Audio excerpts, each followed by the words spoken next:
Welcome to Real People, Real Life, where everyday conversations lead to extraordinary insights. We're all about digging into the lives of regular people who've achieved success on their own terms. From business and entrepreneurship to fitness, politics, education, and beyond, we cover it all. This is Real People, Real Life. And now your host, Ryan Shiro. Okay, Chris, welcome. Appreciate you coming. You know, what really caught my eye when you submitted to be a guest is the diagnosis of multiple sclerosis. Yeah. Yeah, my friend's wife has multiple sclerosis, and Sorry to hear he's been, that. yeah, it's been a struggle, but I didn't know a lot about it, to be honest with you, until you submitted. And I also was intrigued because your submission was about awareness. Yeah. I think it's also incredible that you have an app I that you want to try to get into people's hands. Let's talk about that. yeah. I'm a co-owner starter of Findacurems. Um we are a positive advocate for support for multiple sclerosis. Um we have had a blog set up once a month. We'll have new stuff. It's just information for people with this disease to understand and be able to be like, all right, this is okay. And it's just a good roundabout way. I mean, like this setup here, talking to you, that's what we do. We have group on Saturdays, we have meetings set up where we just get together and talk and just a way to be social without being social. It's for us with MS and anybody who wants to learn and understand to just come and chill. I was surprised when I was researching it that first of all, number one, the government doesn't track MS cases as they do other cases. Currently, there's 2.8 million diagnosed cases of MS in the world. There's 1 million in the United States. However, those are diagnosed. Those are reported by doctors and physicians and people in the medical field, and the government doesn't really keep data on it. No, I've had the conversation with my friends, um, males in particular. I have once a month support meeting for men with MS because we're not heard of. I mean, we're heard of, but it's less heard of because men, we wake up in the morning, our legs are stiff, or our arms or our backs sore. We're like, oh, we did extra yesterday. That's why I'm in pain today. Well, in all reality, that pain today is it could be set up starting symptoms of multiple sclerosis. And we just, as male, I don't go to the hospital unless I'm dead. So it's just we go undiagnosed with this disease because of the symptoms and everything it causes. So it's just having that many people out there diagnosed with it, that they tracked the fact that there can be multiples out there without it, but it's just yeah. Back here, I was going through some of the symptoms that people would get with MS. How old were you when you started to notice something was going wrong? I was 15 years old. I woke up. Yeah, it was the second weekend of deer season. I'm from Duluth, Minnesota. It was the second weekend of deer season, so November, like November, and I woke up to my right shoulder rocking back and forth, having vomiting, having mild seizures. My eyes were rolled in the back of my head. Or do you remember when the Undertaker would go into the ring and he would be like, "Arr," and his eyes would be rolled up in his head, so all you'd see was the white of his eyes? That's what mine would be like, and it would get me dizzy, and I would throw up, and it would just symptoms like that go numb on the left side since I was 15. Some of the symptoms I read about, they call it dysarthria, and this affects your vocal cords. It makes it difficult to speak, difficult to get words out, which as a 15-year-old is a tough time anyways. I can't imagine what that was like. It sounds like you had spasticity is another symptom. This is where your muscles are weak, stiffness. I can see how men, especially older blue collar working men, would just think, oh, hey, my arms were hurting more. I did a little too much yesterday, or my legs are hurting. This turns into pain, involuntary muscle spasms, which is, I can imagine at 15 now how scary that could be. It was, I didn't know, it was, I didn't know left from right at a young age. And having them symptoms, it just kind of put my mind at a different frame. So I was talking to my son this morning, and he asked me about school, and I said I didn't do too hot in school because my life at 15 was revolved around this disease. The further, and they don't know why, they think it might be a vitamin D deficiency, but the further away from the equator, the more cases of multiple sclerosis.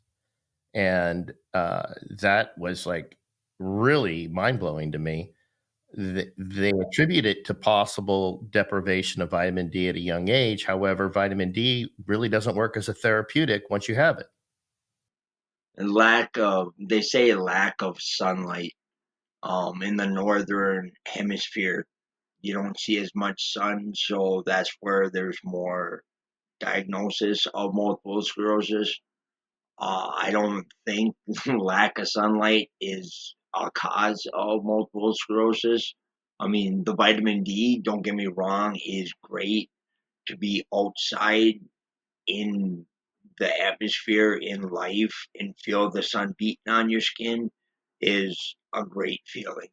Makes you feel, you breathe in deep and you're like, yep, life is good. It's just to me, it was just a really weird coincidence that that the further away you got with the possibility it was sunlight. But then again, the vitamin D doesn't do much for you once you have disease. For those that don't know, the multiple sclerosis is a neurodegenerative autoimmune disease. Your your cells of your nervous system are covered with basically a lipid, a fatty substance called myelin. And what happens if you get this disease is your body starts attacking it. They think it's bad, autoimmune, and starts to denigrate the myelin coating on your nerves, which results in all of these terrible symptoms. Pain being one. The other one I was interested, and especially for men, is they call it. Let's see, what do they call it? They call it the hug, or the MS hug. Yeah, yeah, that's a lovely thing. I could imagine. Explain that, what Well, that actually is and what that um, feels have like. you ever had somebody sit on your chest? Like the Sure. pressure, like you get a bear hug and you squeeze it really hard. That's what the MS hug is. It's tightness that wraps around the chest or parts of the body, and it just squeezes. And it's not like a nice squeeze. It squeezes and it hurts. And as it hurts, you're like a anaconda. You breathe out, it gets tighter. With the MS hug, Often misdiagnosed, yeah, often misdiagnosed as possible heart attack symptom. yeah. It just happens, and it lasts for 30 seconds up to a minute, if not longer. People go sometimes hours with the MS hug. It's just it's one of them things that it happens, and it's like, oh, all right, give me a minute, and you just gotta focus on it and focus on your breathing. Yeah, it's affecting the nerves that control the muscles to your ribs. What was your thought process the first time you felt these extreme symptoms? That's yeah. Numb, tingly, and I just had this squeezing in my chest, and I'm like, "Oh my god, what's going on?" Like, I couldn't believe it, and um, it just it's one of them. It One of the things that I was reading is the and could be the reason why it's a difficult diagnosis is there isn't one test out there no, that a doctor can give you that says, "Oh, hey, your blood says that you have multiple sclerosis." They talk about having certain levels of what they call OCBs. Seems like these are proteins in the blood plasma and the cerebrospinal fluid. yeah, And these OCBs are heavily prevalent in multiple sclerosis patients. However, normal people could have them too at elevated levels. Uh, we talked about the MS hug. That could be something to do with your circulatory and or heart issue. So another possible misdiagnosis, and it really takes an astute doctor to really look at all symptoms diagnosed when you were I, starting to have I symptoms. was 15 when I woke up with the situations that happened with the MS, the numbness in the left side, the dizziness, the seizures, and everything like that. Um, I was 17 and a half, almost 18, I think. I got double vision at work, so they gave me an MRI and they found 13 lesions on my brain. A Because lesion is pretty much the myelin around the brain. Like, you had it exactly. The myelin is surrounding the brain nerves. Now you take an extension cord. The rubber is the myelin.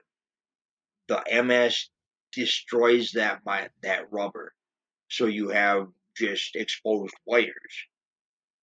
Now, them wires don't send the signal directly to where it's got to go because there's no sheath, no covering around those signals, those wires. And it causes, um, like, you want to flex your arm, you want to bend your arm. MS would be like, yeah, you bend it, but then it won't rebend. You got to like stretch it down because it got tight. Um, with me, I deal with a lot of walking issues with MS. After 25 years, it put me in a wheelchair. Uh, mm, the myelin, it attacked my brain. MS attacked my brain. It slowly went down to my spine and caused issues with my walking. The myelin is just uh, covering all the nerves because point A to B, my head to my foot doesn't work anymore because there's a short. The myelin was destroyed in A to B. a lot of research for MS. I haven't slept a lot the past few weeks because I heard of Pipe 307.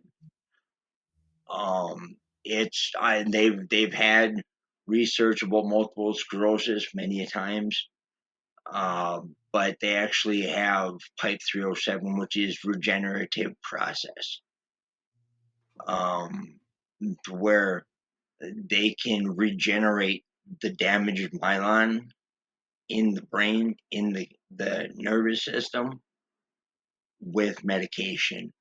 Now, this is just in trials, but it's showing promising results. Keeps me How on. far along? How far It's along in the trials is it?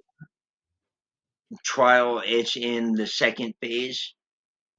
It's in human trials. They have, like, I want to say, like $46 million or $1,000 put towards funding for places around the U.S. for people to be guinea pigs to test to see if this actually works to regenerate myelin. So that's good that they're into human trials. Do you know what level they are for FDA approval? If they're getting They're, close, last I heard, they're in stage 2. Uh, stage 2. yeah, I think it's 4 stages before the FDA approves it. I'm not 100% sure. I haven't researched it. I just pay attention to hearing the good news, and I'm like, all right. So without the regenerative medicine, what kind of therapies are out there today to try to help people suffering with MS to actually function and live a somewhat productive life? Physical therapy is one of them. Occupational therapy to help.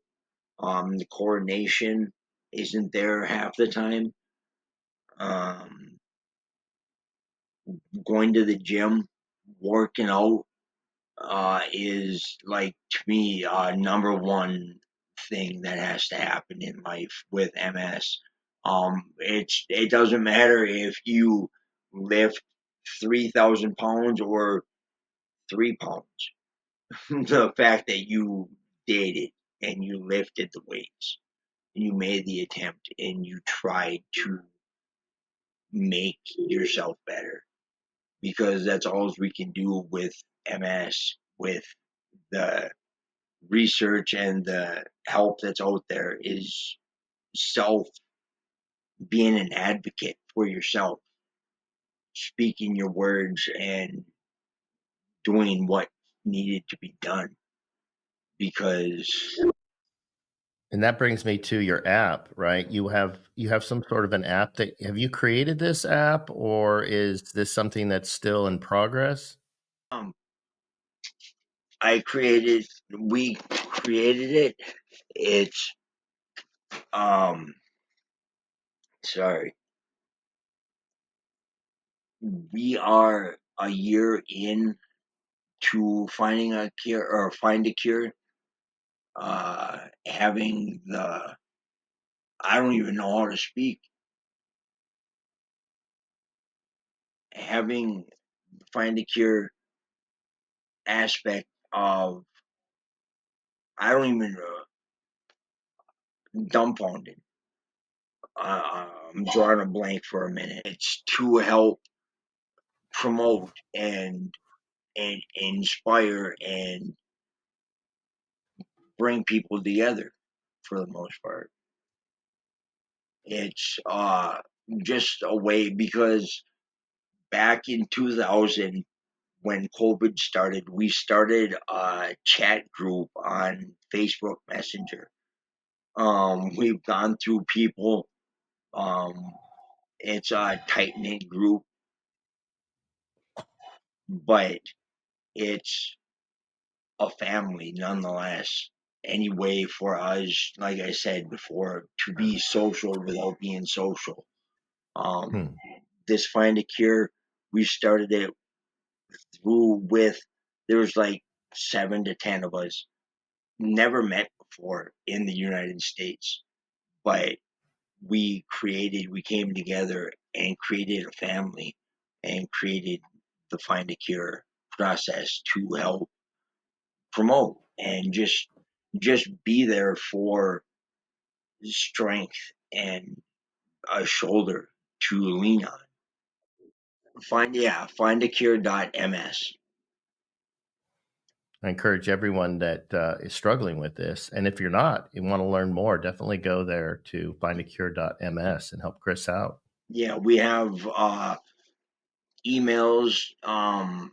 I'm, as I say to people, I've fought this monster for 28 years. I've spent 25, 26 years doing me, living my life, having fun.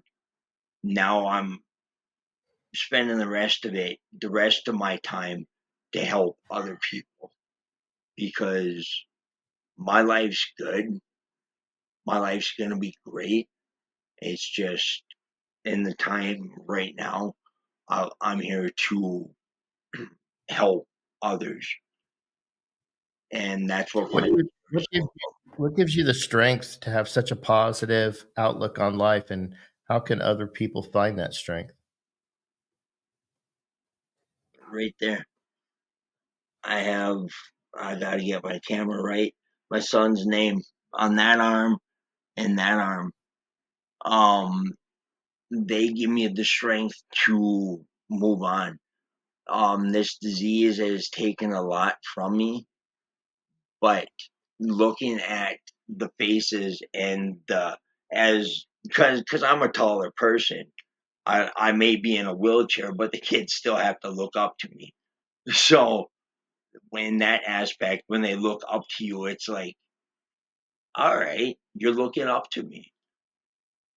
Makes you feel higher power, higher presence, higher person, and having the And a responsibility.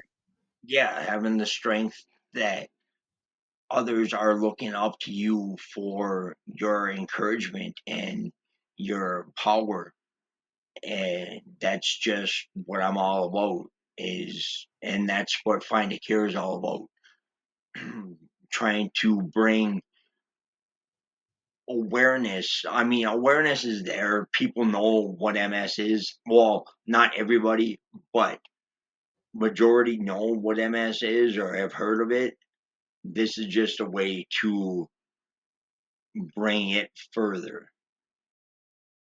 I think a lot of people have heard of multiple sclerosis. I don't know how many people understand the biology, the science, the symptoms. This is why I wanted to, get it out there, some of these symptoms, because again, there's no one test to say, hey, took your blood, you've got MS. It takes a lot of detective work on the part of medical society to find out what it is that's causing these things in people. And I think people need to be aware of some of the symptoms.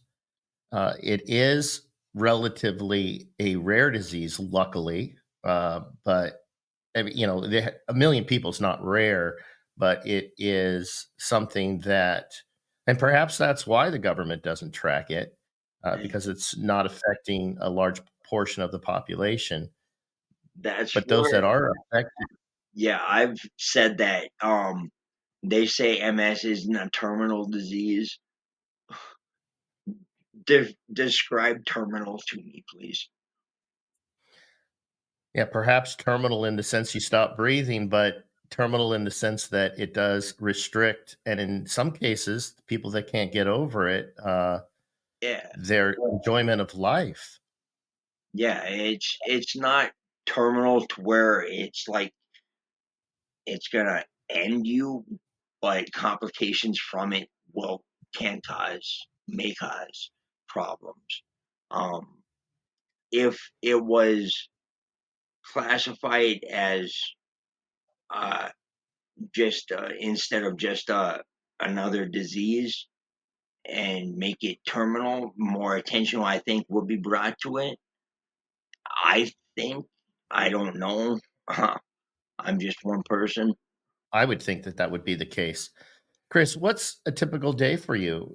You get up in the morning. Walk me through a typical day in the life of Chris.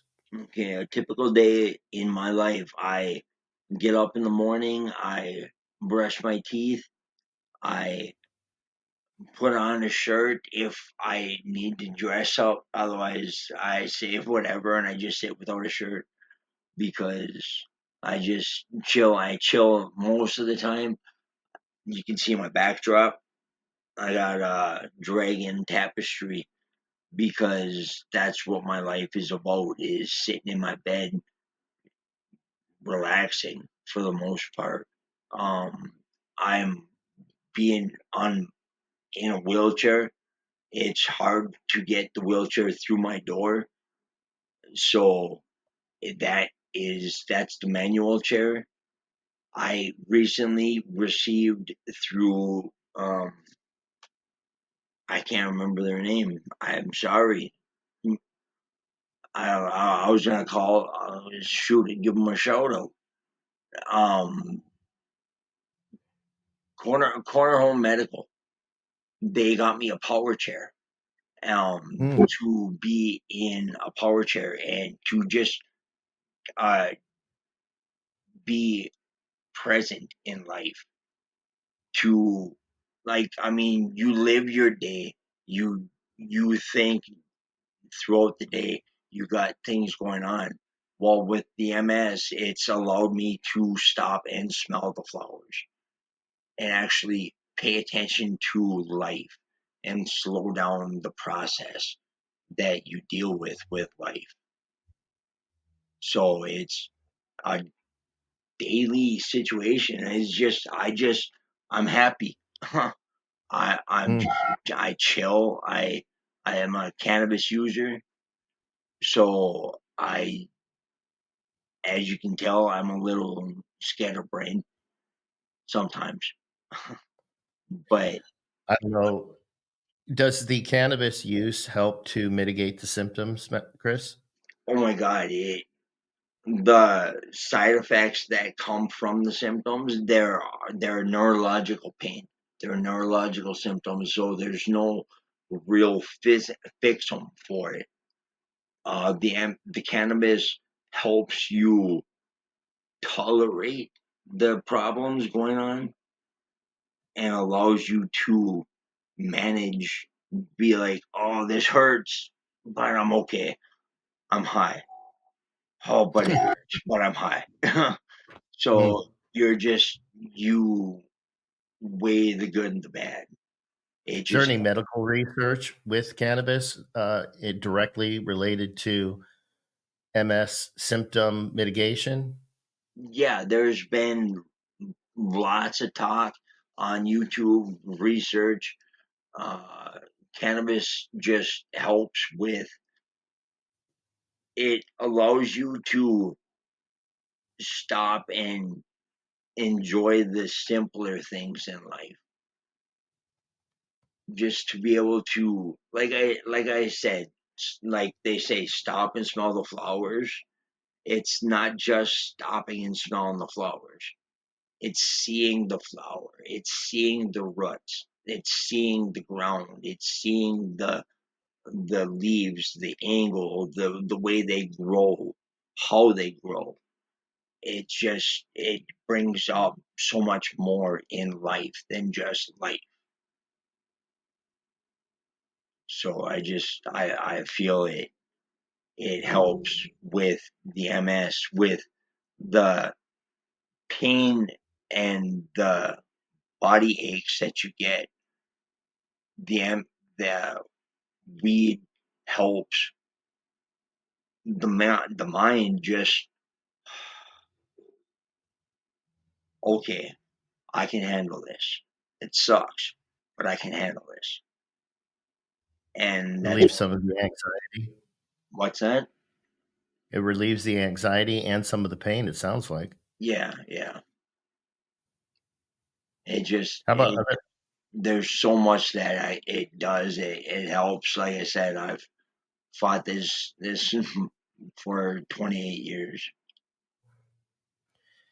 Well, there is hope on the horizon. Hopefully, the regenerative medication Yeah. shows positive results and gets through the FDA. That would be a miracle Yeah. drug for Um, people that suffer with MS. it's as I look at it, with my situation, I don't walk because my right foot doesn't move when I say to move. So my head to my foot, A to B, there's a short.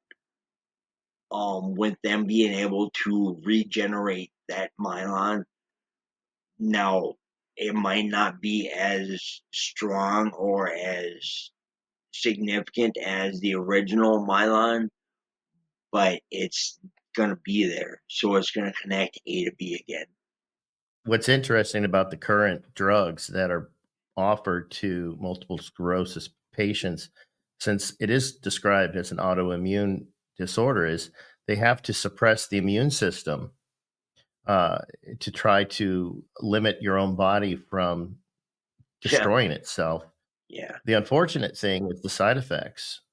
Talk about some of the side effects of the medications that are on the market now that try to give you a better life. However, you have to be careful with some of these side effects. Correct? The newer ones I don't know of, because MS medication is different for everybody. I've been on the three types: Avonex, Tecfidera, and Mavenclad. The Avonex aspect, they gives you get the flu pretty much. You get the chills, the muscle aches, the pains, the you get everything minus the diarrhea and the vomiting. Hmm. Um, Well, that sounds like fun. oh yeah, it's great for about 16 hours after you take your shot, How and often do you have to take that shot? once a week. So So you're burning 2/3 of a day to get 6 days of relief. yeah, yeah, and that's others they have on um infusions. There's other MS meds. I'm not off the top of my head the names of them, but there's infusions where people they'll go every 3 months to get a shot or get an infusion.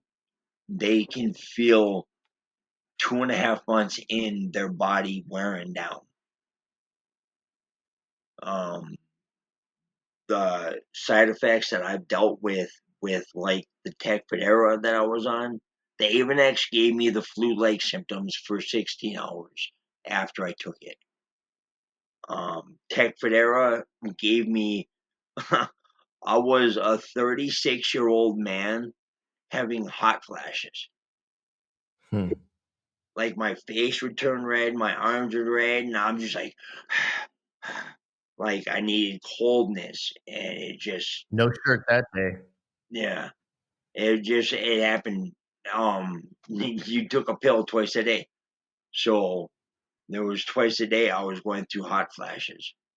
I found that peanut butter and cold air helps a lot with the hot flashes, but that's just me. That's what I've come to understand and realize.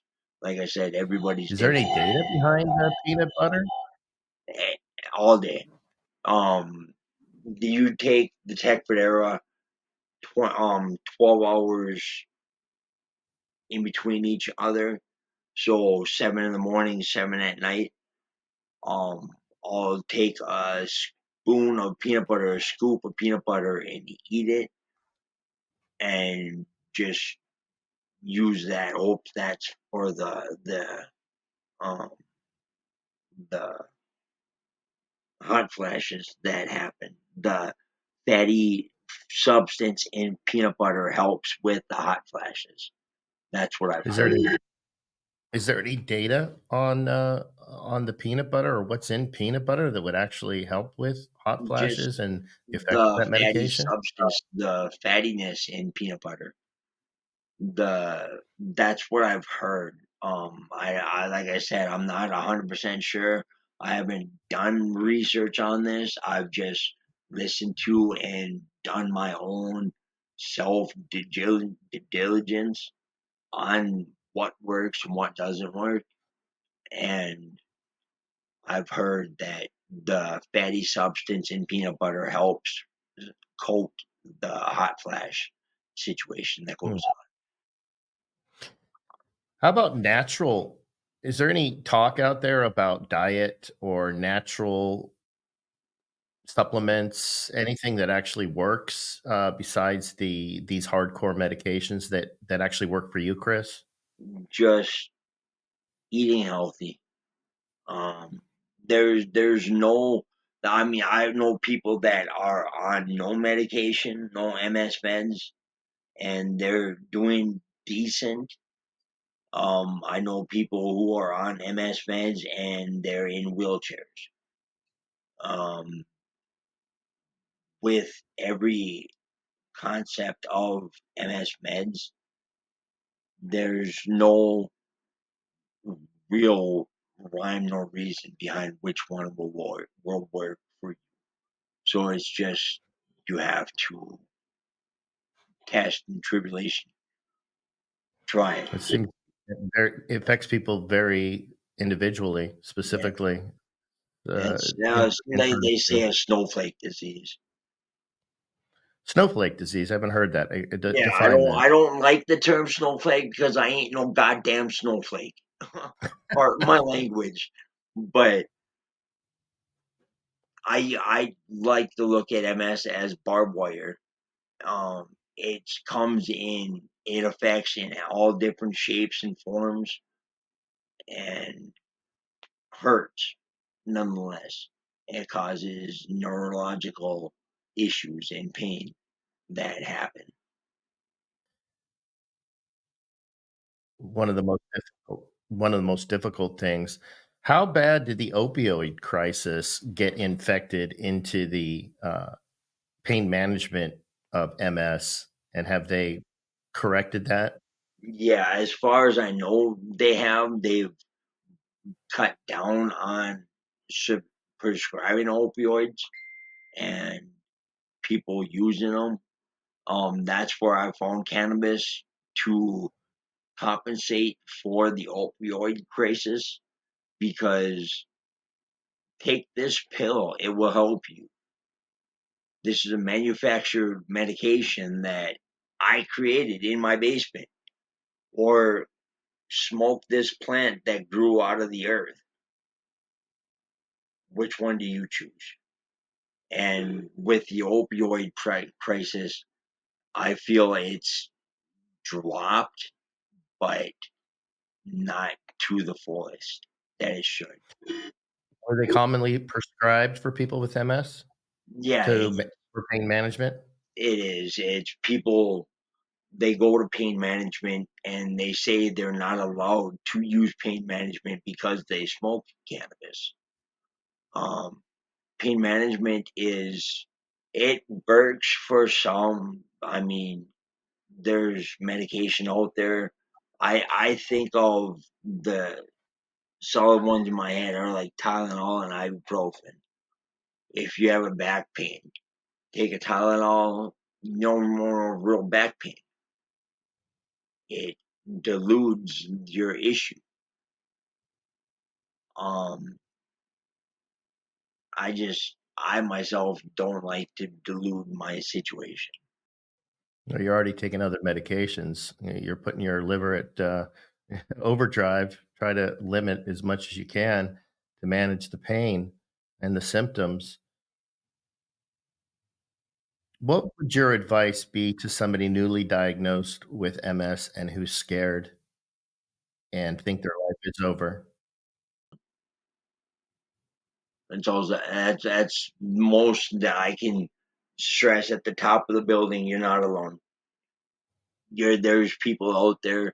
You're okay. You're got your situations that happen, but you're okay. You're gonna be okay because there's people out there for you, with you, to help and just support, because you're not alone. That this disease takes so much. Like I said, it took my ability to walk after 25 years. It put me in a wheelchair, put me to my, like, I was a social butterfly. I drove, I was everywhere, anywhere. Being put in a wheelchair eliminated a lot of my social gathering, because I'm not able to get out and about with people anymore. But just, if you're newly diagnosed or have symptoms or fear of, don't be afraid. I'm on Facebook. I'm here. I tell people I'm a message away, maybe three. If I'm sleeping and I hear the phone go bing bing, I'm like, all right, I'm sleeping. If I hear it go bing bing again, I'm like, all right, maybe. If it goes bing bing a third time, then I get up. Then I'm like, all right, what's up? And um 28, like I said, 28 years of fighting this monster. I'm here to help people. So we know that we can find you at findacure.ms. Where could they find you on Facebook? Under Chris Gerard, Duluth, Minnesota. Uh, Chris Gerard. yeah, Gerard. I'm fairly simple to find. My Facebook photos are three. Me and my sons are three shadows. Um, we were standing in a field, and I seen our shadows, and I was like, all right. So I took a picture of all three of our photos. We were in Arizona. Um, there's a photo I took here in Duluth, Minnesota, of our three shadows, and that was on my Facebook page. Profile picture was three shadows, because I'm all about, like I said, my sons. They brought me life. They brought me clarity and strength in fighting with this disease, with just staying strong. You know, Chris, the biggest hero in the story is the one that kills the biggest dragon. I find it neat that you have that dragon on your wall, Yeah, and you are a big hero putting yourself out here and offering support to those that are fighting the dragon of MS.